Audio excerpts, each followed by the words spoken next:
14-15 വാക്യം വായിക്കാം. ദൈവത്തിന് സ്തോത്രം അർപ്പിക്കാം. അത്യുന്നതന് നിന്റെ നേർച്ചകളെ കഴിക്കുക. കഷ്ടകാലത്ത് എന്നെ വിളിച്ചപേക്ഷിക്കുക. ഞാൻ നിന്നെ വിടുവിക്കുകയും നീ എന്നെ മഹത്വപ്പെടുത്തുകയും ചെയ്യും. ആസാഫിന്റെ ഒരു സങ്കീർത്തനത്തില് അപ്പൊ ഇതിന്റെ 14-15 വാക്യങ്ങൾ പറയുന്നത് ദൈവത്തിന് സ്തോത്രം അർപ്പിക്കുക, അത്യുന്നതന്റെ നേർച്ചകളെ കഴിക്കുക, കഷ്ടകാലത്തിനെ വിളിച്ചപേക്ഷിക്കുക, ഞാൻ നിന്നെ വിടുവിക്കുകയും നീ എന്നെ മഹത്വപ്പെടുത്തുകയും ചെയ്യും. ഈ വാക്യത്തില് അവൻ നമുക്ക് മനസ്സിലാക്കാൻ ഇടയെത്തുന്ന ഒരു റിക്വസ്റ്റ് അല്ല അവിടെ പറയുകയാണെങ്കിൽ ഒന്ന് വിളിച്ചപേക്ഷിക്കാമോ അല്ലെങ്കിൽ വിളിച്ചപേക്ഷിക്കുമോ നീ ഒന്ന് വിളിക്കുമോ എന്നൊന്നും അല്ല പറഞ്ഞത്. ഒരു ആക്ട് പോലെ ഒരു കമാൻഡ് പോലെയാണ് പറയുക. ദൈവത്തിന് സ്തോത്രം അർപ്പിക്കുക. അർപ്പിക്കുക എന്ന് പറഞ്ഞാൽ അർപ്പിക്കുക മാത്രമേ ഉള്ളൂ. അവിടെ വേറൊരു ഓപ്ഷൻസ് ഇല്ല, അവിടെ വേറൊരു കാര്യങ്ങളില്ല. അവിടെ അർപ്പിക്കുക, അച്യുതന്റെ നേർച്ചകളെ കഴിക്കുക. അവന് കഴിക്കാമോ അല്ലെങ്കിൽ അർപ്പിക്കാമോ എന്നൊന്നും അവിടെ ചോദിച്ചിട്ടില്ല. ദൈവം പറഞ്ഞിരിക്കുന്ന ആ ദൈവിക ദൂത് അവൻ നമ്മോട് പറയുന്ന കാര്യങ്ങൾ, അതായത് ദൈവത്തിന് സ്തോത്രം അർപ്പിക്കുക, അച്യുതന്റെ നേർച്ചകളെ കഴിക്കുക, കഷ്ടകാലത്ത് എന്നെ വിളിച്ചപേക്ഷിക്കുക, ഞാൻ നിന്നെ വിടുവിക്കുകയും നീ എന്നെ മഹത്വപ്പെടുത്തുകയും ചെയ്യും. ദിവസങ്ങൾ ആമേൻ കഷ്ടകാലത്ത് വിളിച്ചപേക്ഷിക്കുമ്പോൾ ഞാൻ നിന്നെ വിടുവിക്കുകയും നീ എന്നെ മഹത്വപ്പെടുത്തുകയും ചെയ്യുവാനുള്ള കാര്യത്തിൽ ഈ 2-3 കാര്യങ്ങൾ എനിക്ക് ചിന്തിപ്പിച്ചതായ പല കാര്യങ്ങളുണ്ട്. ആ കാര്യങ്ങൾ പറഞ്ഞ് വേഗത്തിലേക്ക് ആഗ്രഹിക്കുക. ഈ ദൈവത്തെക്കുറിച്ച് അവൻ 1 മുതൽ 3 വരെയുള്ള വാക്യങ്ങൾ പറയുന്നു. ദൈവം യഹോവയായ ദൈവം അലച്ചുന്നു, സൂര്യന്റെ ഉദയം മുതൽ അസ്തമയം വരെ ഭൂമിയെ വിളിക്കുന്നു, സൗന്ദര്യത്തിന് പൂർണ്ണയായ സിയോനിൽ നിന്ന് ദൈവം പ്രകാശിക്കുന്നു. നമ്മുടെ ദൈവം വരുന്നു, അവനുമായിരിക്കില്ല, അവന് മുമ്പിൽ തീ ദഹിപ്പിക്കുന്നു, അവൻ ചുറ്റും വലിയൊരു കൊടുങ്കാറ്റടിക്കുന്നു. അപ്പൊ ദൈവത്തിന്റെ മഹത്വം, ദൈവം ആരെന്നും ദൈവത്തിന്റെ വലിയ പ്രവൃത്തി എത്രത്തോളം വലുതാണെന്നും ഒക്കെ അവിടെ വാക്യങ്ങൾ പറയുന്നുണ്ട്. അടുത്തതിലേക്ക് വരുവാനിടയാകുമ്പോൾ അവൻ നമ്മുടേതായ ജീവിതത്തിൽ നമ്മുടേതായ രീതികൾ ഒക്കെ കർത്താവ് ചോദിക്കുന്നത്, ദൈവം ആഗ്രഹിക്കുന്നത്. അപ്പൊ ഈ വാക്യത്തിന്റെ പുറകിലേക്ക് കുറേ കാര്യങ്ങൾ പറഞ്ഞിട്ടാണ് ഈ 14-ാമത്തെ വാക്യങ്ങളിലേക്ക് അവൻ അവിടെ പരിശുദ്ധാത്മാവ് അവിടെ രേഖപ്പെടുത്തുവാനായിട്ട് എന്ത് ചെയ്യുക, ദൈവത്തിന് സ്തോത്രം അർപ്പിക്കുക എന്ന് പറയുന്നതിന് മുമ്പായിട്ട് ഒരുപാട് കാര്യങ്ങൾ അവിടെ പറയുന്നുണ്ട്. അതിന് പറഞ്ഞ് തന്റെ ജനത്തെ 4-ാമത്തെ വാക്യം തന്റെ ജനത്തെ ന്യായം വിധിക്കേണ്ടതിന് അവൻ മേലിൽ നിന്ന് ആകാശത്തെയും ഭൂമിയെയും വിളിക്കുവാനായിട്ട് എത്തുന്നു. യാഗം കഴിച്ചത് എന്നോട് നിയമം ചെയ്തതിനായി എന്റെ വിശുദ്ധന്മാരെ എന്റെ അടുക്കൽ കൂട്ടുകയും ദൈവം തന്നെ ന്യായാവധി ആയിരിക്കുകയും ആകാശവന നീതിയെ ഘോഷിക്കട്ടെ. അടുത്ത വാക്യം 7-ാം വാക്യം, എന്റെ ജനമേ കേൾക്കാൻ ഞാൻ സംസാരിക്കും, ഇസ്രായേൽ ഞാൻ നിന്നോട് സാക്ഷീകരിക്കും, ദൈവമായി ഞാൻ നിന്റെ ദൈവമാകുന്നു. അടുത്ത വാക്യങ്ങൾ വായിക്കാം. 8 മുതൽ 12 വരെ 13 വരെയുള്ള വാക്യങ്ങൾ വായിക്കാം. 8 മുതൽ 12. നിന്റെ ഹനയാഗങ്ങളെ കുറിച്ച് ഞാൻ നിന്നെ ശാസിക്കുന്നില്ല, നിന്റെ ഹോമയാഗങ്ങൾ എപ്പോഴും എന്റെ മുമ്പാകെ ഇരിക്കുന്നു. നിന്റെ വീട്ടിൽ നിന്ന് കാളയോ നിന്റെ തൊഴുത്തിൽ നിന്ന് കോലാട്ട് കുട്ടന്മാരെയോ ഞാൻ എടുക്കുകയില്ല. കാട്ടിലെ സകല മൃഗവും പർവ്വതങ്ങളിലെ 1000 ജന്തുക്കളും എനിക്കുള്ളവയാകുന്നു. മലകളിലെ പക്ഷികളെ ഒക്കെയും ഞാൻ അറിയുന്നു. വയലിലെ ജന്തുക്കളും എനിക്കുള്ളവ തന്നെ. എനിക്ക് വിശന്നാൽ ഞാൻ നിന്നോട് പറയുകയില്ല. ഭൂലോകവും അതിൻ്റെ നിറവും എൻ്റേതത്ര. ഞാൻ കാളകളുടെ മാംസം തിന്നുമോ, കോലാട്ട് കുട്ടന്മാരുടെ രക്തം കുടിക്കുമോ? എന്റെ ജനമേ കേൾക്കുക, ഞാൻ സംസാരിക്കും, ഇസ്രായേലെ ഞാൻ നിന്നോട് സാക്ഷീകരിക്കും, ദൈവമായി ഞാൻ നിന്റെ ദൈവമാകും. അപ്പൊ ദൈവജനത്തോട് സംസാരിക്കുക, ദൈവം സംസാരിക്കുകയാണ്. അപ്പൊ നമ്മുടെ യാഗങ്ങൾ, നമ്മുടേതായ വസ്തുക്കൾ, നമ്മുടേതായ എന്തുണ്ടായിരുന്നാലും അതെല്ലാം ദൈവത്തിൻ്റെതാണ് എന്ന് അവിടെ രേഖപ്പെടുത്തുവാനിടയായി തീർന്നപ്പോൾ അവൻ ഇന്ന് പകൽക്കാലം നമ്മൾ കൊണ്ടുവന്നതായ സ്വതന്ത്രാഴ്ചകളോ നമ്മൾ കൊണ്ടുവന്നതായ കാര്യങ്ങളോ നമ്മൾ ദൈവത്തിന് വേണ്ടി പ്രവർത്തിക്കുന്നതോ ഒന്നും അവൻ ഉയർത്തിപ്പിടിച്ചുകൊണ്ട് നിൽക്കുവാൻ നമുക്കൊന്നും പറയുവാനോ ഒന്നുമില്ല. അവൻ കഥാവ് നമുക്ക് അവൻ കഴിവ് തോന്നുന്നുകൊണ്ടോ ബുദ്ധി തോന്നുന്നുകൊണ്ടോ ജ്ഞാനം തോന്നുന്നതുകൊണ്ടോ അതൊക്കെ വലിയ കാര്യങ്ങളാണെന്ന് പറഞ്ഞുകൊണ്ടോ അല്ലെങ്കിൽ ദൈവരാജ്യത്തിന് വേണ്ടി ഞാൻ വലിയ ചെയ്തു എന്ന് പറഞ്ഞതുകൊണ്ടോ അനേകം സ്റ്റേജുകൾ നിന്നതുകൊണ്ടോ അനേകം ഇടത്ത് പ്രസംഗിച്ചതുകൊണ്ടോ അനേകം ഇടങ്ങളിൽ കർത്താവിന് വേണ്ടി സാക്ഷിയായി നിന്നതുകൊണ്ടോ ഇതൊന്നും പറഞ്ഞ് നമുക്ക് ഉയരത്തിലേക്ക് എത്തുവാൻ കഴിയത്തില്ല. അല്ലെങ്കിൽ ദൈവരാജ്യത്തിന് വേണ്ടി ഞാൻ അനവധി കാര്യങ്ങൾ ചെലവഴിച്ചു, ദൈവരാജ്യത്തിന് വേണ്ടി അനവധി കാര്യങ്ങൾ അവൻ നൽകി, അവൻ ഞാൻ സ്പെൻഡ് ചെയ്തു, അവൻ പലയിടങ്ങളിലും അവൻ നിഗളമെന്ന ഭാവം പലപ്പോഴും ഉള്ളിൽ അറിയാതെ കയറി വരുവാനിടയാകുമ്പോൾ കർത്താവ് ചോദിക്കും, ഇതൊക്കെയും എന്റേതല്ലയോ, ഇതൊക്കെയും എന്റേത് മാത്രമാ, ഇതൊക്കെയും നൽകിയതാരാ, ദൈവം തന്നെ നൽകിയിരിക്കുക. അപ്പൊ ഇതൊന്നും നമുക്ക് പ്രശംസിക്കാനോ ഇതൊന്നും നമുക്ക് പുകഴുവാനോ ഒന്നുമില്ല. അത് എല്ലാം മനസ്സിലാക്കിയിട്ട് കർത്താവ് അടുത്ത വാക്യം പറയുക, ദൈവത്തിന് സ്തോത്രം അർപ്പിക്കുക, അച്യുതന്റെ നേർച്ചകളെ കഴിക്കുക. ദൈവത്തിന് സ്തോത്രം യാഗം അർപ്പിക്കുവാൻ വേണ്ടിയ ദൈവം നമ്മളെ ഒന്ന് പകൽക്കാലം കൊണ്ടുവന്നിരിക്കുന്നത്. കഴിഞ്ഞ ദിനങ്ങളൊക്കെ കേട്ടതുപോലെ ആമേ കർത്താവ് കഴിഞ്ഞ ദിവസങ്ങളിൽ കേട്ടതുപോലെ ആ വിറകായിരിക്കുന്ന നമ്മളുടെ വിറക നമ്മൾ കത്തുവാനിടയാകുമ്പോൾ വിറകിൽ ഒരംശം പോലും ബാക്കിയില്ലാതെ ശാരമായി തീർന്നതുപോലെ ദിവസങ്ങൾ ഒന്നും മാറ്റി വെക്കുവാനുള്ള ഒരു അംശം ആ വിറകിന്റെ അവസ്ഥകളെല്ലാം മാറിയിട്ട് അത് തീയിലേക്ക് ഇറങ്ങുവാണ്ടാകും. വചനമാകുന്ന തീയിലേക്ക് ഇറങ്ങുമ്പോൾ അതിന് രൂപാന്തരം എടുത്തിട്ട് ദൈവം ആഗ്രഹിക്കുന്നത് പോലെ നമ്മുടെ ജീവിതത്തിൽ നിൽക്കുന്നതായ എല്ലാ ചിന്തകളെക്കാൾ ഉപരിയായിട്ട് ദൈവത്തിന്റെ പദ്ധതികൾക്ക് വേണ്ടി നിൽക്കുവാൻ വേണ്ടി ദൈവം ഈ ദിവസങ്ങളിൽ കർത്താവ് പറയുന്നത് പോലെ ഇവിടെ ദൈവത്തിന് കൊടുക്കേണ്ട മഹത്വം ദൈവത്തിന് കൊടുക്കുവാനിടയായിട്ട് ദൈവത്തിന് സ്തോത്രം അർപ്പിക്കുവാൻ പറഞ്ഞിട്ടുണ്ടെങ്കിൽ അത് അർപ്പിക്കുവാൻ ഒരു കൃപ, ഒരു അഭിഷേക ദിവസം തമ്പുരാൻ പകരുവാനാണമേ. കർത്താവ് ദൈവത്തിന് മഹത്വം കൊടുക്കുവാൻ ഒരു കൃപ നൽകണമേ. അത്യുന്നതിന്റെ നേർച്ചകളെ കഴിക്കുവാൻ ഒരു കൃപ കർത്താവ് ദൈവമേ നേർന്നിരിക്കുന്നതും നേരേണ്ടതുമായ ആ നേർച്ചകളെ കർത്താവെ ദൈവമേ നേർന്നിരിക്കുമ്പോൾ അതിനെ കഴിപ്പാൻ ഒരു കൃപയും ഒരു അഭിഷേകം ഞങ്ങളെ തമ്പുരാൻ പകരുവാൻ കഷ്ടകാലം തന്നെ വിളിച്ചപേക്ഷിക്കുക. ഞാൻ നിന്നെ വിടുവിക്കുകയും നീ എന്നെ മഹത്വപ്പെടുത്തുകയും ചെയ്യും. നീ എന്നെ മഹത്വപ്പെടുത്തുകയും ചെയ്യും. കർത്താവ് പറയുന്നത് ദുഷ്ടനോട് ദൈവം അല്ല ചെയ്യുന്നു. എന്റെ ചട്ടങ്ങളെ അറിയിപ്പാനും നിന്റെ നിയമത്തെ എന്നെ വായും എടുപ്പാനും നിനക്കെന്ത് കാര്യം? നീ ശാസ്ത്രയെ വെറുതെ വചനങ്ങളെ നിന്റെ പുറകിൽ എറിഞ്ഞു കളഞ്ഞു. കണ്ണനെ കണ്ടാൽ നീ അവൻ അനുകൂലപ്പെടുന്നു. വ്യഭിചാരികളോട് നീ പങ്കുചേർന്നു. നിന്റെ വായ നീ ദോഷത്തിന് വിട്ടുകൊടുത്തു. നിന്റെ നാവ് വഞ്ചന പിഴയ്ക്കുന്നു. നീ ഇരുന്ന സഹോദരന് വിരോധമായി സംസാരിക്കുന്നു. നിന്റെ അമ്മയുടെ മകനെ കുറിച്ച് അപവാദം പറയുന്നു. ഇവ നീ ചെയ്ത് മിണ്ടാതിരുന്നാൽ ഞാൻ നിന്നെ പോലെ നിരൂപിച്ചു. ദുഷ്ടനോട് പറയുന്ന പല കാര്യങ്ങളുണ്ട്. അവൻ ദിനങ്ങളിൽ കഴിഞ്ഞ ദിനങ്ങളിലൊക്കെ ദൈവദാസനോട് കേൾക്കുവാൻ നാവ് ചെറിയ അവയവമെങ്കിലും അത് തീ കത്തിക്കുവാൻ അയച്ചുള്ള പരിശുദ്ധാവ് പലപ്പോഴും നമ്മുടെ ബുദ്ധി ഉപദേശിച്ച് പലപ്പോഴും ദൈവദാസനോടെ ഒക്കെ നമ്മൾ ബുദ്ധി ഉപദേശിച്ചു തരുവാനുടെ കർത്താവ് തന്നിരിക്കുന്ന നാവ് കൊണ്ട് സംസാരിക്കേണ്ടതുപോലെ സംസാരിപ്പാൻ ഒരു കൃപ, ഒരു അഭിഷേകം നൽകുവാനിടയാണ്. കർത്താവ് ദൈവഹിതമില്ലാത്തതും സംസാരിപ്പാനിടയാകുന്നത്. ഒരു വാക്ക് സംസാരിച്ച് അതിനെ മടക്കി വരുത്തുവാൻ നമുക്ക് കഴിയത്തില്ല. നമ്മുടെ വായിൽ ഒരു വാക്ക് സംസാരിച്ചു അത് പുറത്തുപോയി അതിനെ മടക്കി വരുത്തുവാൻ കഴിയത്തില്ല. മറ്റു കേൾക്കേണ്ടവർ കേൾക്കുവാനിടയായിട്ടുണ്ട്. അതുകൊണ്ട് അത് സംസാരിക്കുന്നത് വളരെ പക്വതയോടെ ജ്ഞാനത്തോടെ വിവേകത്തോടെ ഒക്കെ സംസാരിപ്പാൻ ഒരു കൃപ, ഒരു അഭിഷേകം നമ്മളെ പകരുവാനിടയാണ്. ദൈവത്തിന് വിരുദ്ധമായിട്ട് വിരുദ്ധമായിട്ട് അമ്മയുടെ സഹോദര വിരുദ്ധം നിന്റെ സഹോദരൻ എന്ന് പറയുമ്പോൾ നമ്മുടെ കൂട്ടുവിശ്വാസികൾക്കെതിരെ ദൈവദാസന്മാർക്കെതിരെ കൂടെ ഉള്ളവർക്കെതിരെ ഒക്കെ അപവാദങ്ങൾ പറഞ്ഞു വരുത്തുവാൻ ആർക്കും അവൻ ദൈവം അധികാരം കൊടുത്തിട്ടില്ല. ദൈവം അങ്ങനെ പറഞ്ഞിട്ടില്ല. അങ്ങനെ വന്നിരിക്കുമ്പോൾ നമ്മൾ എത്ര ഭയത്തോടെ പറയലോടെ ഒക്കെ ആയിരിക്കണം നമ്മൾ കാര്യങ്ങൾ ചെയ്യുവാനിടയാകേണ്ടത്. നമ്മുടെ നാവിനെ സൂക്ഷിക്കുവാനിടയായിട്ടുണ്ട്. ഈ വാസ പ്രാർത്ഥനകളിൽ നമുക്ക് ക്രമീകരിക്കുന്ന മേഖലകളിലൊക്കെ ക്രമീകരിക്കുവാൻ ദൈവം കൃപ നൽകിക്കൊണ്ടിരിക്കുന്നു.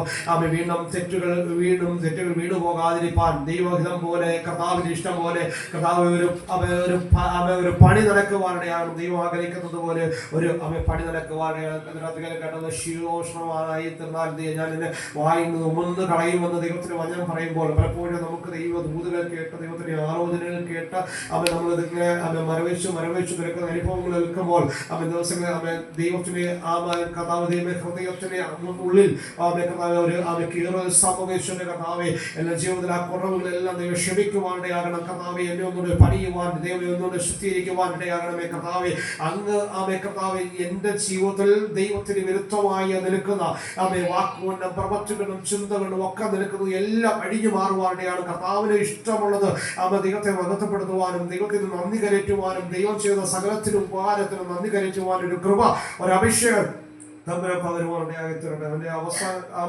അവസാനത്തെ 21 പറയുമ്പോൾ നീ ചെയ്ത് മിണ്ടാതിരുന്നാൽ ഞാൻ നിന്നെ പോലെയുള്ളവനെ നീ നിരോധിച്ചു. എന്നാൽ ഞാൻ നിന്നെ ശാസി നിന്റെ കണ്ണിന് മുമ്പിൽ അവയെ നിരത്തി വെക്കും. കണ്ണിന് മുമ്പിൽ അതിനെ നിരത്തി വെക്കുവാൻ ഇടയായിട്ട് ശാസിച്ച് ദൈവത്തെ മറക്കുന്നവരെ ഇത് ഓർത്തുകൊള്ളുവേൻ, അല്ലെങ്കിൽ ഞാൻ നിങ്ങളെ കീറിക്കളയും. അവൻ പിടിവെപ്പാൻ ആരും ഉണ്ടാകുകയില്ല. ദിവസങ്ങളെ ദൈവത്തിന്റെ പരിശുദ്ധമാവുന്ന സ്നേഹിക്കുന്നത് കൊണ്ട് കരുതുന്നത് നമ്മൾ പലപ്പോഴും പരിശുദ്ധമാവുന്ന ബുദ്ധി ഉപദേശിച്ച് തരികയാണ്. പലപ്പോഴും ദൈവദാസന്മാരിലേക്കും അതിനെ വായിക്കുമ്പോഴായിരിക്കാം നമ്മൾ കേൾക്കുമ്പോഴായിരിക്കാം ദൈവം ഇത് ചെയ്യരുത് എന്ന് ദൈവത്തിന്റെ ആത്മാവ് വ്യക്തമായി നമ്മോട് പറയുമ്പോൾ അതിന് വീണ്ടും അവിടെ പറഞ്ഞിരിക്കുന്ന ദൈവത്തെ മറക്കുന്നവർ ഇതോർത്തു കഴിഞ്ഞാൽ ഞാൻ നിങ്ങളെ കീറിക്കളയും വിളിപ്പാൻ ആരും എന്നാൽ ഞാൻ നിന്നെ ശാസിച്ചു നിന്റെ കണ്ണു മുമ്പിൽ അവയെ നിരച്ചു വെക്കുവാനിടയായിട്ടുണ്ട്. പരിശുദ്ധാത്മാവ് ശാസിക്കുവാനിടയായിട്ടുണ്ട്. അത് മാത്രമല്ല അവയെ കണ്ണിന് മുമ്പിൽ നിരത്തി വെക്കുവാൻ ഇടയായിത്തീരുന്നു. അവൻ പലപ്പോഴും പറഞ്ഞിട്ട് മനസ്സിലാക്കുന്നില്ലെങ്കിൽ കണ്ണിന് മുമ്പിൽ അത് കാണിച്ചു തരുന്ന ഒരു ദൈവമുണ്ട്. അവൻ പലപ്പോഴും പറഞ്ഞിട്ട് ഞാൻ അങ്ങനെ ചെയ്തിട്ടില്ല എന്ന് പറയുവാനിടയാകുന്നു. പറയുമ്പോൾ അങ്ങനെ ചെന്നിട്ടില്ല എന്ന് പറയുമ്പോൾ കർത്താവ് പരിശുദ്ധാത്മാവ് നമ്മുടെ ദർശനത്തിലൂടെ വെളിപ്പാടിലൂടെ അല്ലെങ്കിൽ വചനം വായിക്കുമ്പോൾ നമ്മുടെ കണ്ണിന് മുമ്പിൽ നാം ചെയ്യുന്ന ഓരോ പ്രവൃത്തികളെ ഒന്നുകൂടെ മെമ്മറിയിലേക്ക് കൊണ്ടുവന്നിട്ട് അതിനെ നിരത്തി വെക്കുവാൻ്റെ അയച്ചിരും. നിർത്തി വെച്ചിട്ടും വീണ്ടും ആ പാപത്തെ ഏറ്റുപറഞ്ഞ് ഉപേക്ഷിക്കാതെ അതിനെ തന്നെ മുറുകെ പിടിച്ചിട്ട് ഞാൻ നീതിമാൻ എന്ന് വിചാരിച്ച് ആ നീതീകരണത്തിൽ വീണ്ടും ഞാൻ ശുദ്ധീകരിച്ച് നിൽക്കുന്ന അനുഭവം ഉണ്ടെങ്കിൽ ഞാൻ തെറ്റുകൾ ചെയ്തിട്ടില്ല, ഞാൻ ഇന്നും നീതിമാൻ എന്ന് വിചാരിച്ച് കർത്താവ് പരിശുദ്ധാത്മാവ് ഓരോന്നും വെളിപ്പെടുത്തി തരുമ്പോൾ അതിന് മുമ്പാകെ നെടുമ്പാട് വീണ് കരഞ്ഞ് പ്രാർത്ഥിക്കുവാൻ കഴിയാതെ അതിന് മുമ്പിൽ നെടുമ്പാട് വീണ് നാം ഏറ്റുപറയുവാൻ കഴിയാതെ നിൽക്കുമ്പോൾ പരിശുദ്ധ ദൈവത്തിന്റെ വചനം ഇവിടെ രേഖപ്പെടുത്തിയിരിക്കുക. കർത്താവ് ദൈവത്തെ മറക്കുന്നവരെ ഇത് ഓർത്തുകൊള്ളുവേ, ഇത് മറന്നു പോകുവാനിടയാകരുത്, ഒന്ന് ഓർത്തുകൊള്ളും, ഒന്ന് കുറിച്ചുകൊള്ളുവാനിടയാകരുത്. എന്ത് പറയാ ഞാൻ ദൈവത്തെ ഇത് ഓർത്തുകൊള്ളുവേ, അല്ലെങ്കിൽ ഞാൻ നിങ്ങളെ കീറിക്കളയും, വെടിവെപ്പാൻ ആരും ഉണ്ടാകുകയില്ല. ദൈവം അടിച്ചാൽ താങ്ങുവാൻ പ്രശ്നത്തിലേക്ക് കടന്നു വരുവാൻ അവിടെ വെടിവെക്കുവാൻ ആരുമില്ല. അടുത്ത അവസാനത്തെ വാക്യങ്ങളിലേക്ക് ദൈവം വരുവാനിടയാകട്ടെ. സ്തോത്രമെന്ന യാഗം അർപ്പിക്കുന്നവൻ എന്നെ മഹത്വപ്പെടുത്തുന്നു, തന്റെ നടപ്പിനെ ക്രമപ്പെടുത്തുന്നത് ഞാൻ ദൈവത്തിന്റെ രക്ഷയെ കാണിക്കുവാനായിട്ട്. സ്തോത്രം എന്ന യാഗം അർപ്പിക്കുന്നവൻ എന്നെ മഹത്വപ്പെടുത്തുന്നു. ആമേൻ. സ്തോത്രം എന്ന യാഗം അർപ്പിക്കുന്നവൻ എപ്പോഴധികം ദൈവത്തെ മഹത്വപ്പെടുത്തുവാനായിട്ട്. എന്നെ മഹത്വപ്പെടുത്തുന്നവൻ തന്റെ നടപ്പിനെ ക്രമപ്പെടുത്തുന്നവന് ഞാൻ ദൈവത്തിന്റെ രക്ഷയെ കാണിക്കുവാനായിട്ട്. രക്ഷയെ കാണിക്കണമെങ്കിൽ, ദൈവത്തിന്റെ രക്ഷയെ കാണിക്കണമെങ്കിൽ എന്ത് ചെയ്യണം? തന്റെ നടപ്പിനെ ക്രമപ്പെടുത്തുവാനായിട്ട്. അങ്ങനെ ക്രമപ്പെടുത്തുന്ന ഒരുത്തിന് മാത്രമേ രക്ഷയെ കാണിക്കുവാൻ കഴിയത്തുള്ളൂ. അങ്ങനെ ക്രമപ്പെടുത്തി ജീവിക്കുന്നതിന് ഒരുത്തിന് മാത്രമേ എന്ത് ചെയ്യുക? കർത്താവിനെ വരവെങ്കിൽ എടുക്കപ്പെടുവാൻ കഴിയത്തുള്ളൂ. ഇതിനകത്ത് ദിവസം ആ ഇൻട്രൊഡക്ഷനിൽ പറഞ്ഞതുപോലെ കർത്താവെ കർത്താവെ എന്ന് വിളിക്കുന്നവരെ എല്ലാം എന്ത് ചെയ്യുക? സ്വർഗ്ഗരാജ്യത്തിൽ എത്തിക്കുവാൻ കഴിയത്തുള്ളൂ. അവൻ ദൈവത്തിന് ഇഷ്ടം ചെയ്യുന്ന, ദൈവത്തിന് പ്രവൃത്തി ചെയ്യുന്നവരെ മാത്രമേ അവൻ ദൈവരാജ്യത്തിൽ എത്തിക്കുവാൻ കഴിയൂ. നമുക്ക് വാക്യം വായിക്കാം. കൊലോസ്യർ 12-ാം അധ്യായത്തില് കൊലോസ്യർ 3-ാം അധ്യായത്തിന്റെ 12 മുതൽ 17 വരെ വാക്യങ്ങൾ. കൊലോസ്യർ 3-ാം അധ്യായത്തിന്റെ 12 മുതൽ 17 വാക്യങ്ങൾ.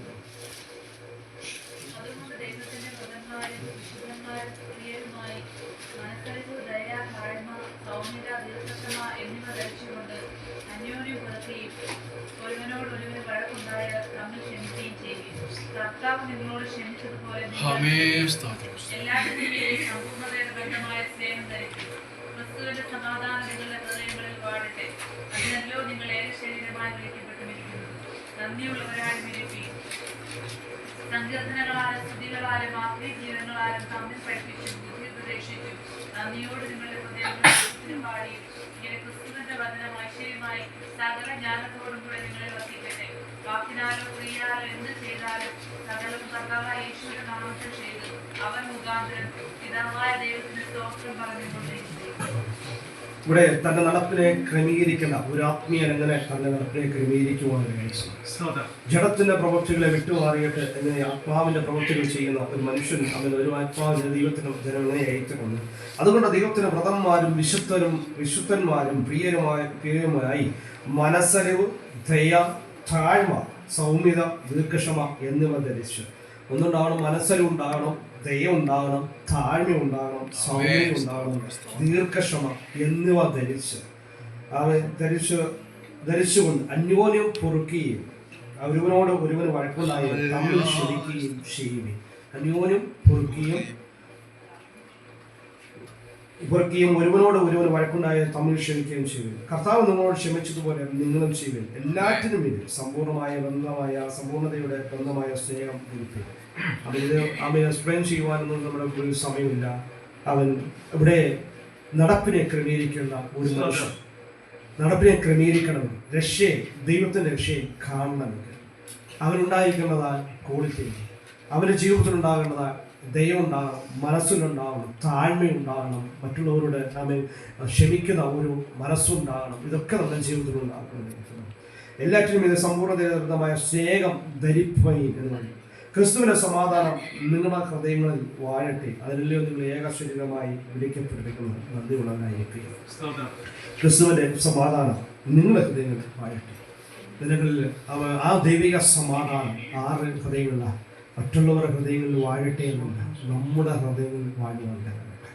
നിങ്ങളുടെ പരിശുദ്ധരുടെ കർത്താവെ ആ ദൈവിക ദൂത് ഒന്ന് ഏറ്റെടുക്കുവാൻ, ഈ ഒരു വാക്തത്വം അവ ഏറ്റെടുക്കുവാൻ, സമാധാനം അവ വിലയ്ക്ക് വാങ്ങുവാൻ പറ്റത്തില്ല. എന്നാൽ ഈ ക്രിസ്തുവിൻ്റെ സമാധാനം നിങ്ങളുടെ ഹൃദയങ്ങൾ വാഴട്ടെ എന്ന് ദൈവത്തിന് നാം പറഞ്ഞിരിക്കുന്നു. കർത്താവെ ആ സമാധാനം വാഴുന്നതിന് തടസ്സമായി, അതെ ജീവിതത്തിൽ നിൽക്കുന്ന തടസ്സമായി, ജീവിതത്തിൽ നിലനിൽക്കുന്ന തടസ്സമായി, ഒരു ദിവസം സമാധാനമുണ്ട്, രണ്ടാം ദിവസം സമാധാനമില്ല, വാഴുവാൻ ദിനം പ്രതി അത് നിൽക്കുവാനിടയായിട്ടുണ്ട്. ദിനം പ്രതി നാം കണ്ടിന്യൂസ് പ്രോസസ്സിംഗ് പോലെ ദിനം പ്രതി ഉണ്ടാകുവാനാണ്. അതിന് തടസ്സമായി നിൽക്കുന്നത് മുഴുവൻ അവൻ അടിഞ്ഞു മാറുവാനാണ്. ദിവസം ദൈവത്തിൻ്റെ പ്രവൃത്തി അത് വെളിപ്പെടുവാനാണ്.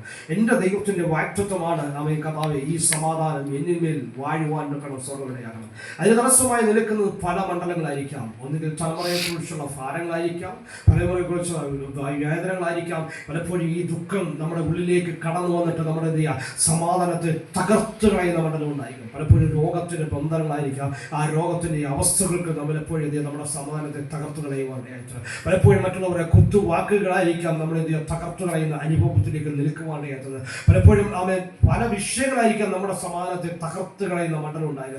എന്നാൽ ദൈവം പറയുന്നു അവൻ ക്രിസ്തുവിന്റെ സമാധാനം നിങ്ങളുടെ ഹൃദയങ്ങളിൽ വാഴട്ടെ എന്ന് പറയുമ്പോൾ അത് വാഴുവാൻ തക്കണം സ്വർഗം ഇടയാക്കി തരും. എങ്ങനെയാ അവ തൻ്റെ നടപ്പിനെ ക്രമീകരിച്ചുകൊണ്ട് നടക്കുന്ന ഒരു വിശുദ്ധന്മേൽ ഈ ദൈവിക സമാധാനം ഇറങ്ങി അത് വാഴുവാൻ നിൽക്കേണ്ടതായിട്ട് ജനങ്ങളുടെ കഥാവ് തൻ്റെ നടപ്പിനെ, നമ്മുടെ ഓരോരുത്തരുടെ നടപ്പിനെ ഒരു ക്രമീകരണം വരച്ച് ദൈവത്തിന് ഇതപ്രകാരം, ദൈവത്തിന് ഇഷ്ടപ്രകാരം ഒരു ആരാധനകളും സ്തുതികളും സ്തോത്രങ്ങളും ഒന്ന് ഉയരുവാനുകൾ ഇടയായിത്തീരുമ്പോൾ ആ ദൈവത്തിന്റെ പ്രവൃത്തികൾ നമ്മുടെ ജീവിതത്തിൽ വെളിപ്പെട്ട് വരുവാനിടയാകുമ്പോൾ ആ ദൈവിക സമാധാനം നമ്മുടെ ഉള്ളിലേക്ക് ദൈവം അവൻ തമ്പുരാൻ നൽകുവാനായിട്ട് എങ്ങനെ ഓവർകം ചെയ്യുവാൻ കഴിയും? കർത്താവിന്റെ വചനം ഇപ്രകാരം പറഞ്ഞിരിക്കുന്നു, ആ സമാധാനം നിങ്ങൾ വാഴട്ടെ എന്ന് പറയുമ്പോൾ അതിനെതിരെ വ്യാപരിച്ചുകൊണ്ടിരിക്കുന്ന അന്ധകാരത്തിന്റെ ശക്തിയെ നോക്കി പറയുവാനായിട്ട് യേശു എനിക്ക് വേണ്ടി സമാധാനം നൽകാമെന്ന് പറഞ്ഞിട്ടുണ്ട്.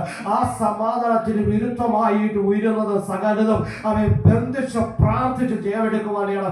നിങ്ങളുടെ സമാധാനത്തെ എടുത്തുകൊണ്ട് പോകുവാൻ അവൻ ഒരു ശക്തിയും കഴിയത്തില്ല. കാരണം അത് തന്നിരിക്കുന്നത് തമ്പുരാൻ മാത്രമാണ്. ആ വാക്തത്വം നമ്മൾ തന്നിരിക്കുമ്പോൾ അവൻ ആ വാക്തത്തെ മുറുകെ പിടിക്കുവാൻ കഴിയണം. ആ മുറുകെ പിടിച്ചെങ്കിൽ മാത്രമേ നമ്മുടെ ജീവിതത്തിലേക്ക് പ്രാവർത്തിക മണ്ഡലത്തിലേക്ക് വരുവാൻ കഴിയത്തുള്ളൂ. അത് പ്രാവർത്തിക മണ്ഡലത്തിലേക്ക് വരണമെങ്കിൽ നമ്മുടെ ഉള്ളിൽ ചില ക്രിയകൾ നടന്നേ മതിയാകും. നമ്മുടെ പാപികളുടെ പ്രാർത്ഥന ദൈവം കേൾക്കത്തില്ലെന്ന് ദൈവത്തിന് വചനം പറയുമ്പോൾ പാപമില്ലാത്തൊരു ഹൃദയം, പാപമില്ലാത്തൊരു മണ്ഡലം നമ്മുടെ ജീവിതത്തിൽ ഉണ്ടാകും. നമ്മുടെ പ്രവർത്തന മേഖലയിൽ നമ്മുടെ ജീവിതത്തിൽ ഉണ്ടാകുവാനാണ് ഒരു ശുദ്ധീകരണത്തിന്റെ അനുഭവം. അത് ആ ജഡത്തിന്റെ പ്രവൃത്തികളെല്ലാം അടിഞ്ഞു മാറിയിട്ട് ഒരു ശുദ്ധീകരണത്തിന്റെ അനുഭവത്തിലേക്ക് മടങ്ങി വരുവാനാകുമ്പോൾ ആ പ്രാർത്ഥനകൾ നല്ല ദൈവത്തിന്റെ തീ ഇറങ്ങുവാനായിട്ട് ആ തീ നമ്മൾ മേൽ ഒന്ന് വ്യാപരിക്കുവാനാകുമ്പോൾ അവൻ നമ്മളെ ബന്ധിക്കുവാൻ ശ്രമിക്കുന്ന സകല കെട്ടുകൾ ദൈവത്തിന്റെ അഭിഷേകം ഇറങ്ങിയപ്പോൾ അവ ബന്ധനങ്ങൾ അടിഞ്ഞു മാറിയതുപോലെ ആ ദിവസങ്ങൾ ദൈവം നമ്മളെ മുറക്കെ പിടിച്ചു നിർത്തിരിക്കുന്നതായ ആ ഇരുട്ടിലെ ശക്തികൾ അഴിയണമെങ്കിൽ നമ്മുടെ മേലെ അഭിഷേകം ഇറങ്ങിയേ മതിയാകത്തുള്ളൂ. ദിവസങ്ങൾ ഏതാ എന്റെ സമാനത തകർത്തു കളഞ്ഞുകൊണ്ടിരിക്കുന്നത് എന്ന് ചിന്തിച്ച് അവ അതിന്മേൽ ഒരു ചെയ്യാമെടുക്കണമെങ്കിൽ അവ അതിന്മേൽ ബന്ധനങ്ങൾ അടിച്ചു മാറ്റണമെങ്കിൽ ആ അഭിഷേകം നമ്മൾ ഇറങ്ങിയേ മതിയാകത്തുള്ളൂ. ആ ദൈവത്തിന്റെ കൃപ നമ്മൾ ഇറങ്ങിയേ മതിയാകത്തുള്ളൂ. അതിന് വേണ്ടത് ഒന്നാമതായിട്ട് നമ്മൾ വിടേണ്ടതിന് വിടുവാണ്ടിയാകണം. അപ്പൊ ഉപേക്ഷിക്കേണ്ടത് ഉപേക്ഷിക്കുവാണ്ടിയാണ്. ദൈവത്തിന്റെ അഭിഷേകം ഇറങ്ങണമെങ്കിൽ അവൻ ദൈവത്തിന്റെ വചനം പറയുന്നത് നിങ്ങൾ അവൻ ദൈവത്തിന്റെ മന്ദിരമാകുന്നത് ആ മന്ദിരത്തിന്മേൽ അഭിഷേകം ഇറങ്ങണത്. ആ അഭിഷേകം അശുദ്ധമായി ഒന്നും തുടരുത് എന്ന് ദൈവത്തിന്റെ വചനം പറഞ്ഞു. അശുദ്ധമായി ഉള്ള ഇടത്ത് അപ്പൊ ദൈവത്തിന്റെ അഭിഷേകം ഇറങ്ങത്തില്ല. അഭിഷേകം ഇറങ്ങണമെങ്കിൽ അവ ശുദ്ധമായി തീരുവാണ്ടിയാണ്. ശുദ്ധമായി തീരണമെങ്കിൽ എന്ത് ചെയ്യണം? ജനത്തിന്റെ പ്രവൃത്തികൾ അവ ജീവിതത്തിന്റെ മണ്ഡലങ്ങളിൽ നിന്ന് അടിഞ്ഞു മാറണം. അങ്ങനെ അടിഞ്ഞു മാറിയെങ്കിൽ മാത്രമേ ആ ദൈവത്തിന്റെ തേജസ് നമ്മളിൽ ഇറങ്ങുവാനായിരുന്നു. ആ ദൈവിക തേജസ് ഇറങ്ങുവാനാകുമ്പോൾ ആ ദൈവിക പിടുത്തങ്ങൾ വ്യാപരിക്കുവാനായിരുന്നു.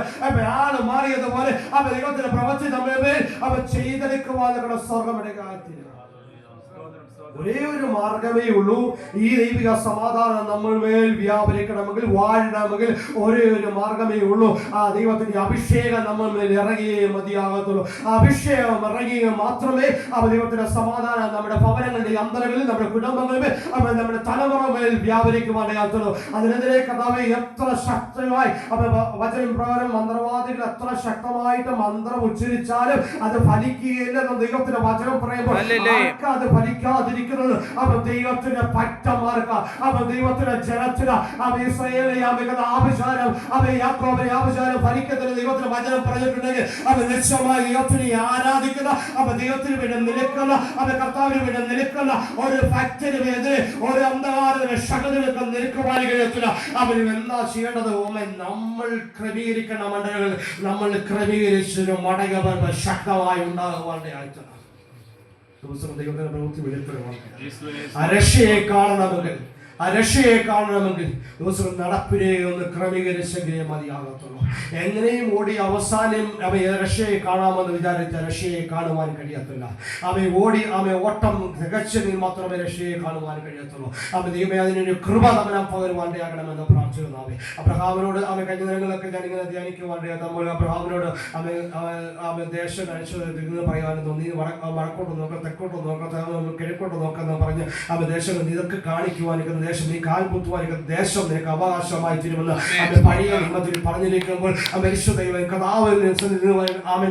പ്രാർത്ഥിക്കുമ്പോൾ കഥാവ് പറഞ്ഞു, കഥാവ് അന്ന് ഭൗതികമായി ഇത് പറഞ്ഞിട്ടുണ്ടെങ്കിൽ ഇന്ന് നീ കാണുന്ന ദേശത്തൊക്കെ കാണുന്നത് ആത്മാക്കളെ ഒന്ന് കണ്ടതല്ലേ കഥാവെ ഒന്ന് പ്രാർത്ഥിക്കുവാണ്ടിയായിട്ടും ദൈവത്തിന്റെ പ്രവൃത്തി വെളിപ്പെടുവാണ്ടിയായിട്ട് കഥാവെ നീ കിഴക്കോട്ട് നോക്ക്, വടക്കോട്ട് നോക്ക്, തെക്കോട്ട് നോക്ക്, പിറകോട്ട് നോക്കുമ്പോൾ ആ ദേശങ്ങളിൽ ദൈവത്തിന്റെ പ്രവൃത്തി വെളിപ്പെടുവാണ്ടിയാണ്. അത് കഥാവ് പറഞ്ഞിരിക്കുന്നത് നിങ്ങൾ ലോകത്തിന് വെളിച്ചമാകുമെന്ന് വചനം പറയുമ്പോൾ നമ്മൾ വ്യാപരിക്കുന്ന അഭിഷേകത്തിന്റെ ശക്തി കിഴക്കോട്ടും വടക്കോട്ടും തെക്കോട്ടും വടക്കോട്ടും ഒക്കെ വ്യാപരിക്കുവാൻ ഒരു കൃപ, ഒരു അഭിഷേകം ഞങ്ങളെ തമ്മിൽ പകരുവാൻ.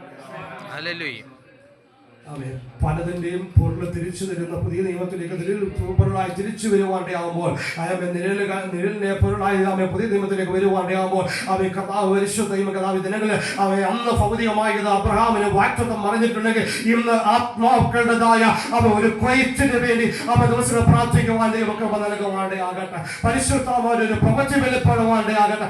കർത്താവേ ദിവസം ദർശനങ്ങൾ വെളിപ്പാടുകളിൽ ഒരു ക്രിയ ചെയ്യുവാണ്ടാകണം. ദൈവമേ അത്ഭുതങ്ങളും അടയാളങ്ങളും കർത്താവേ നമ്മുടെ കണ്ണുകൊണ്ട് കാണുവാനുള്ള സ്വർഗമേ അങ്ങ് ദയാക്കണമെന്ന് പ്രാർത്ഥിക്കുവാനായിട്ടുള്ള ദൈവത്തിന്റെ പ്രവൃത്തി വെളിപ്പെടുവാനായിട്ടുള്ള ദൈവിക ദർശനങ്ങൾ വെളിപ്പാടുകളിൽ ദൈവം നടത്തുവാനാകണമെന്ന് പ്രാർത്ഥിതാവേ. കേവലം ഭൗതികമായ നന്മകൾക്ക് വേണ്ടി അല്ല, അതിനേക്കാൾ ഉപരിയായിട്ട് ദൈവമേ അബ്രഹാമിനോട് പറഞ്ഞ ആ ഭൗതിക നന്മകളെ ഒന്ന് ആത്മീയ മണ്ഡലത്തിലേക്ക് ഒന്ന് കൺവേർട്ട് ചെയ്തിട്ട് ഒന്ന് പ്രാർത്ഥിക്കുവാനൊരു കൃപ നമ്മളെ നൽകണം. അനേകം സാധുകളെ ജനമാക്കി തീർക്കുമെന്ന് ദൈവത്തിന്റെ വചനം പറയുമ്പോൾ നമ്മൾ അറിഞ്ഞ രക്ഷയിലേക്ക് അനേകം പരിപാടികളെ ദൈവമേ അപ്പൊ ഞാനൊരു മുഖാന്തരമായി തീരുമാനങ്ങൾ സ്വർഗമിടയാക്കണം. എടുത്ത് ഉപയോഗിക്കുവാനായിട്ട് എന്താ നമ്മളൊരു പാത്രമായിട്ട് ദൈവത്തിന് ഹിതമാകുന്ന ഒരു പാത്രമായിട്ട് വിറക് കത്തി തീർന്നത് പോലെ ദിവസം നമ്മൾക്ക് ഏൽപ്പിച്ചു കൊടുക്കുവാൻ കഴിഞ്ഞാൽ അവിടെ പ്രവൃത്തി വെളിപ്പെടുവാനായിട്ട് നമ്മളെ കൊണ്ട് ദൈവം ചെയ്തെടുക്കേണ്ടതൊക്കെ ചെയ്തെടുക്കുവാനായിട്ട് ബലഹീനമായി ഇരുന്ന് ഇരിക്കേണ്ട ആവശ്യമല്ല. പ്രവാചകനോട് പോലെ നീ ഞാൻ കുറവുള്ളവനെ എന്നെ കൊണ്ട് കഴിയത്തില്ല എന്ന് പറഞ്ഞിരിക്കുവാനല്ല, അവിടെ ശക്തിയിരിക്കുന്ന ഒരു ദൈവമുണ്ട്. വിലപ്പെടുത്തുന്ന ശക്തിയിരിക്കുന്ന ഒരു ദൈവത്തിന് ആത്മാവ് നമ്മുടെ ഉള്ളിലേക്ക് വ്യാപരിക്കുവാനായിട്ട് നമ്മുടെ ഉള്ളിലെ അവസ്ഥകളും നമുക്ക് ഒരു മനുഷ്യരോട് ഒന്നും പറയുവാൻ പറ്റത്തില്ലായിരിക്കാം, ഒന്നും ചെയ്യുവാൻ കഴിയാതില്ലായിരിക്കാം. എന്നാൽ ആ അവസ്ഥകളെ മാറ്റി മറിച്ചിട്ട് ദൈവത്തിന്റെ പ്രവൃത്തി വെളിപ്പെടുവാനാണ് നമുക്ക് ഈ ഉപവാസ പ്രാർത്ഥനകളൊക്കെ നമ്മുടെ ജീവിതത്തിൽ ഒരു വ്യത്യാസത്തിന്റെ ദിവസങ്ങളായി തീരുവാനാകട്ടെ. തളർത്തിക്കളയുന്ന അനുഭവങ്ങളെ നോക്കി പ്രാർത്ഥിക്കുവാനായിട്ട് തളർത്തിക്കളയുന്ന സമാധാനത്തെ കെടുത്തിക്കളയുന്ന അനുഭവങ്ങളെ നോക്കി പ്രാർത്ഥിക്കുവാനായിട്ട് ഇതൊന്നും എന്റെ ജീവിതത്തിലേക്ക് തമ്മിൽ വിട്ടുമാറാതെ നിൽക്കുന്ന അനുഭവങ്ങളൊക്കെ മാറിയട്ടെ. യേശുവിന്റെ നാമം ചില രോഗബന്ധങ്ങൾ കർത്താവ് പറഞ്ഞിരിക്കുന്നത് അവന്റെ അപ്പനെയോ അമ്മയോ അവൻ ചെയ്യുന്നതിന്റെ പാപം നിമിത്തമല്ലാതെ വന്നിരിക്കുന്നത് അത് ദൈവത്തിന്റെ നാമം മഹത്വത്തിന് വേണ്ടിയെന്ന് അവൻ കർത്താവിന്റെ വചനം പറഞ്ഞിരിക്കുന്നു. അവൻ ചില രോഗബന്ധങ്ങൾ അടിയെ മാറുന്നത് യേശുവിന്റെ നാമത്തിൽ അത് വിടുതലിന്റെ കാരണമായി തീരുവാനായിട്ട് അത് ദൈവത്തിന്റെ നാമം മഹത്വത്തിന്റെ കാരണമായി തീരുവാനായിട്ട് വിശ്വസിക്കുന്നവൻ മേലാ ദൈവത്തിന്റെ പ്രവൃത്തി വെളിപ്പെടുക. വിശ്വസിക്കുന്നവൻ ദൈവത്തിന്റെ പ്രവൃത്തി വെളിപ്പെടുക. കർത്താവിന്റെ കരങ്ങളിൽ കൽപ്പിച്ചു രാജാവ് വരുവാനാണ്. അമ്മ രക്ഷയൊന്ന് കാണുവാണ്ടയാകണം. നടപ്പയൊന്ന് ക്രമീകരിച്ചുകൊണ്ട് കർത്താവ് നമ്മുടെ വിശുദ്ധ ജീവിതം നയിച്ചുകൊണ്ട് മുമ്പോട്ട് പോകുവാൻ ഒരു കൃപ നൽകുവാണ്ടയാണ്. ദൈവഹിതമില്ലാത്തത് എല്ലാം അഴിച്ചു കളയുവാൻ ഒരു കൃപ നൽകുവാനേ. പരിശുദ്ധാത്മാവ് സംസാരിക്കണം. ദൈവത്തിന് ഈ ആത്മാവിനോട് സംസാരിപ്പാരുടെയാണമേ കർത്താവ്. ഇതിനെ ആ ഒറ്റ പ്രാർത്ഥനകൾ മുമ്പോട്ട് പിടിക്കുവാൻ കഴിയുമ്പോൾ കർത്താവെ നാഥന്റെ വാനവെങ്കിൽ എടുക്കപ്പെടുന്ന തടസ്സമായി നിൽക്കുന്ന മുഴുവൻ കർത്താവെ പരിശുദ്ധാത്മാവ് എന്നിൽ നിന്ന് അടിച്ചു മാറ്റുവാണ്ടയാകണമേ കർത്താവെ. മറഞ്ഞിരിക്കുന്ന രഹസ്യങ്ങളെ കർത്താവ് വെളിപ്പെടുത്തുന്ന കർത്താവെ ആ പാവങ്ങളെ ഒന്ന് ഏറ്റുപറഞ്ഞ് ഉപേക്ഷിക്കുവാൻ ഒരു കൃപ ഒരു അഭിഷേകം നമ്മൾ പകരുവാണ്ടയാകണമെന്ന് പ്രാർത്ഥിക്കുന്നു. അവസാനത്തെ വാക്കിനാലോ ക്രിയാലോ എന്ത് ചെയ്താലും അമ്മ ദൈവത്തിന് മഹത്വം കൊടുക്കുവാണ്ടയാകണം. അവൻ വാക്കിനാലോ ക്രിയാലോ എന്ത് ചെയ്താലും സകല കർത്താവായ യേശുവിനെ നാമത്തിൽ ചെയ്തും അവന് മുഖാന്തരം പിതാവായ ദൈവത്തിന് സ്തോത്രം ചെയ്യുവാനിടയായിത്തണം. ആ ദിവസം വാക്കിനാലും ക്രിയയാലും ഇതിനപ്പുറം എന്തെങ്കിലും ഉണ്ടോ? നാം ചെയ്യുന്നത് വാക്കിനാലാ, നമ്മൾ ചെയ്യുന്നത് പ്രവർത്തിയാലാ.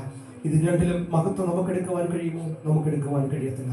ആർക്ക് മഹത്വം എടുക്കുവാൻ കഴിയണം? ദൈവത്തിന് കൊടുക്കുവാൻ കഴിയണം. നമ്മളെ കൊണ്ട് ചെയ്യിപ്പിക്കുന്നതാണ് തമ്പുരാൻ ചെയ്യിപ്പിക്കുന്നത്. നമ്മളെ കൊണ്ട് സംസാരിപ്പിക്കുന്നതാണ് തമ്പുരാൻ സംസാരിപ്പിക്കുന്നത്. ഇതിന് മഹത്വം കൊടുക്കണം. ആർക്കാ കൊടുക്കണം? മഹത്വം ദൈവത്തിന് കൊടുക്കുവാനാണ്. കർത്താവെ, ഞാൻ ഏതെങ്കിലും നിമിഷങ്ങൾ കർത്താവെ ദൈവത്തിന് വിരുദ്ധമായിട്ട് ദൈവമേ ആ മഹത്വം ഞാൻ എടുത്തിട്ടുണ്ടെങ്കിൽ കർത്താവെ അപ്പാ ദൈവം ക്ഷമിക്കുവാനാണ്. കർത്താവെ, എല്ലാ മഹത്വവും പുകഴ്ചയും അപ്പനെ അർപ്പിക്കുവാൻ ഒരു കൃപ ഒരു അഭിഷേകം നമ്മളെ പകരുവാനാണമേ കർത്താവെ. ആ ഒരു ദൈവിക കൃപ, ആ കാഴ്ചപ്പാട്, ആ ദർശനം എന്നിൽ തമ്പുരാൻ പകരുവാനാകണമെന്ന് പ്രാർത്ഥിക്കുന്നവേ. ഞങ്ങൾക്ക് തമ്പുരാൻ നൽകിയതല്ലാതെ ഒന്നുമില്ല.